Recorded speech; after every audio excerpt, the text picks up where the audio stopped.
So how does the brain generate consciousness? For an organ composed of billions of interconnected neurons, the answer is surprisingly simple. It doesn't.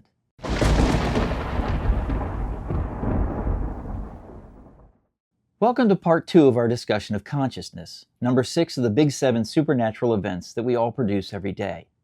In part 1, we saw why consciousness isn't an illusion. In this video, we'll be looking at why consciousness can't be a product of physics. All material in the universe is made of one or more of the elements on the periodic table of the elements, such as iron or carbon or oxygen. Elements have various properties: density, hardness, magnetism, conductivity, and so on. They expand and contract with changing temperature.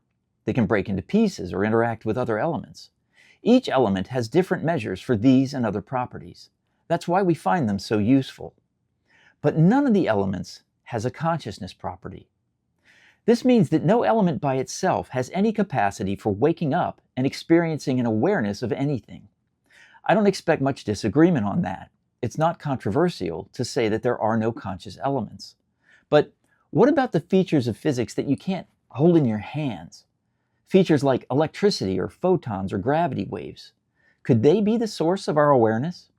Those don't get us there either. When we look at each feature of physics individually, we find none of them has any capacity for consciousness. For example, we might wonder if electrical activity in the brain could be a credible source of our awareness. But when we look closely at the tiny spark lighting up a neuron in a brain, we find it's made of exactly the same electrons as a bolt of lightning, only on a much smaller scale.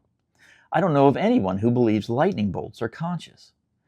The same is true for all features of physics. There simply isn't anyone inside of those features to be aware of anything.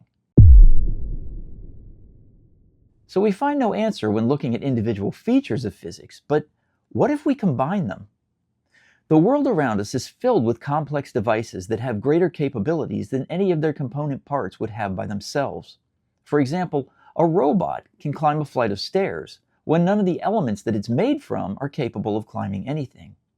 How do we know a complex physical device, such as a human brain, can't produce consciousness even though none of its fundamental atoms or energy are aware of anything? The answer is this: though a device such as a robot might have greater capabilities than any of its parts can produce alone, the finished thing cannot have capabilities that none of its constituent parts can support. A robot can climb stairs, even though a slug of iron by itself can't. But movement is a common property of all elements, and magnetism, which robots currently use to initiate movement, is a property of iron. It isn't a mistake to think that a physical device can produce physical effects. But combining physical elements doesn't allow them to suddenly break the laws of physics. In order for a device to produce a given effect, at least one of its component parts must be able to produce each step in that effect. There's a lot that we can't observe going on inside any living brain. Brains are so complex that we can't even begin to map out all their synapses.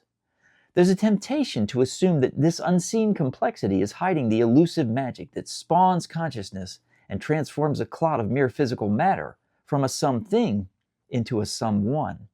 But regardless of what we imagine might be going on inside those unmapped regions of the brain, the final product will still be a mere calculation, a mechanism made entirely of non-conscious matter and other non-conscious elements of physics. You can't overcome an element's inherent mindlessness by adding in additional mindless elements. This isn't a problem of complexity or not having the right recipe to tell us how to arrange the molecules. It simply can't be done. There is no material on Earth or in the farthest galaxy from which we can manufacture consciousness. No one can credibly imagine how consciousness could arise from physics, let alone how it could be an ongoing event that passes down to successive generations. That's because it isn't a lack of imagination that's limiting us. It's reality. Consciousness is a fundamentally different kind of stuff than insensible physics. This is the key that makes sense of everything else. Your brain is merely a conduit, the connector between your supernatural soul and your physical body. Your soul is conscious. Your brain, composed entirely of physical matter, is not conscious. Without supernature, the universe would be like a movie playing in an empty theater with no one in the audience to be aware of the events unfolding on screen. Your supernatural consciousness is the audience member sitting in the theater experiencing the show. That's the only answer that makes rational sense of our current circumstances. If you're still unconvinced, take a look at near-death experiences. A thorough examination of NDEs will have to wait for future videos, but here's a summary. Roughly 5% of people in the United States say they have experienced an NDE, where they physically died and then revived with knowledge of events that occurred while they were dead. In pretty much every valid NDE, the subject can accurately report events that occurred while his or her body was lying dead on an operating table or at the scene of an accident. The subjects tell us their consciousness exited their physical body and observed events around them, sometimes even events in distant locations. Some skeptics have suggested that NDEs are merely hallucinations caused by chemicals such as ketamine or DMT in a dying brain. But I've yet to hear an explanation of how these chemicals enable the subjects to accurately report on the activities of people in other locations. One woman, for example, described watching the EMT who had brought her into the hospital as he bought a snack from a vending machine, while her own body lay dead in another room. I've studied more than 1,000 such reports, and regardless of the subject's beliefs prior to dying, 100% of them revive with a complete certainty that consciousness continues after physical death. We are spiritual beings currently wrapped in a physical experience. Just a footnote here. Recently, a large percentage of online NDEs are AI generated, so be careful of your sources. Look up Dr. Mary Neal or Dr. Eben Alexander as good starting points for further investigation. Assigning consciousness to some unseen process in a brain is an assumption born out of ignorance. It feels like the only remaining option once we've decided in advance that the supernatural answer will not be allowed. Here we find atheism limiting our options and restricting what we're allowed to think. Complexity isn't a way to make consciousness, but it's a great way to make confusion, which is necessary for atheism to persist.